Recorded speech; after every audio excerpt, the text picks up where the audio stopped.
नमस्ते दोस्तों।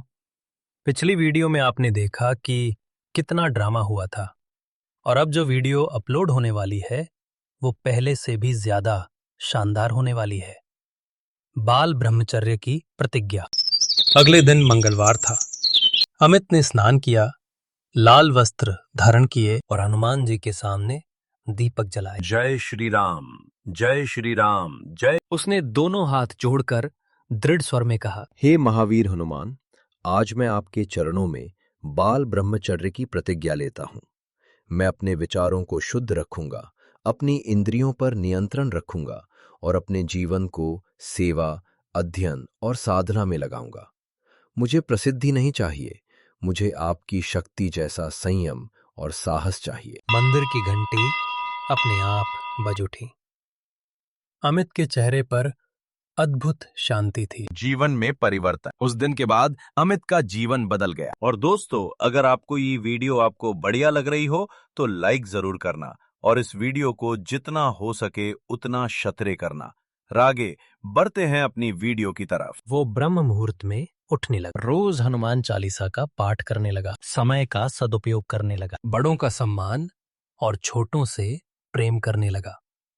स्कूल में उसकी एकाग्रता बढ़ी, वो पढ़ाई में आगे आने लगा। शिक्षक उसे संयम का उदाहरण कहने लगे। तो दोस्तों, अब इस कहानी में अमित को समाज का सामना करना पड़ेगा, क्योंकि हनुमान जी ये देखना चाहते हैं कि क्या उसके भीतर वास्तव में संयम है या वो भी दूसरों की तरह केवल दिखावा कर रहा है।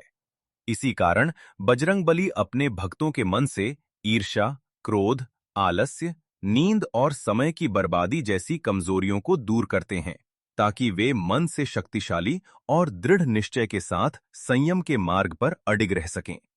इसलिए ही बालाजी महाराज अपने सच्चे भक्तों की परीक्षा लेते हैं। अब सभी मिलकर बोलिए, जय श्री राम। अब हम देखेंगे कि वह ये परीक्षा कैसे पार करता है। समाज की परीक्षा। कुछ लोग बोले, इतनी छोटी उम्र में ये सब ठीक नहीं। तुम्हारी उम्र के बच्चे मौज मस्ती और धीर सरी बातें करती है और तुम मस्ती करने में लगे हो, ये अच्छी बात नहीं है। कुछ ने मजाक उड़ाया, लेकिन अमित शांत रहा। वो जानता था हनुमान जी ने भी कभी अपने मार्ग की सफाई नहीं दी। उसकी सच्चाई ही उसकी शक्ति बन गई। और इसी तरह हनुमंतपुर गांव में एक दिन एक संत आए। घूमते घूमते उनकी नजर अमित और उसने पहले उनके चरण छुए, फिर नमस्कार किया पर पड़ी। उन्होंने अमित को देखा और कहा, वत्स, जिसने हनुमान को गुरु बनाया उसे कोई हरा नहीं सकता। ब्रह्मचर्य तुम्हें कमजोर नहीं बल्कि अडिग बनाएगा। और वो साधु वहां से गांव वालों को आशीर्वाद देके चले गए। उपसंहार। आज अमित अभी भी एक साधारण बालक है। वो न साधु है न तपस्वी, लेकिन उसका जीवन साधना है। उसकी कहानी हमें सिखाती है, बाल ब्रह्मचर्य कोई रोक नहीं बल्कि उड़ान की तैयारी है।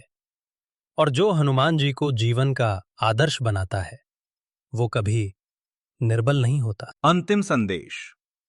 बजरंगबली की पूजा शक्ति पाने के लिए नहीं, संयम सीखने के लिए करो। इस कहानी से बच्चों को क्या सीख मिलती है? संयम सबसे बड़ी शक्ति है। ये कहानी सिखाती है कि सच्ची ताकत शरीर की नहीं बल्कि मन और विचारों पर नियंत्रण रखने की होती है। भक्ति दिखावे से नहीं, आचरण से होती है।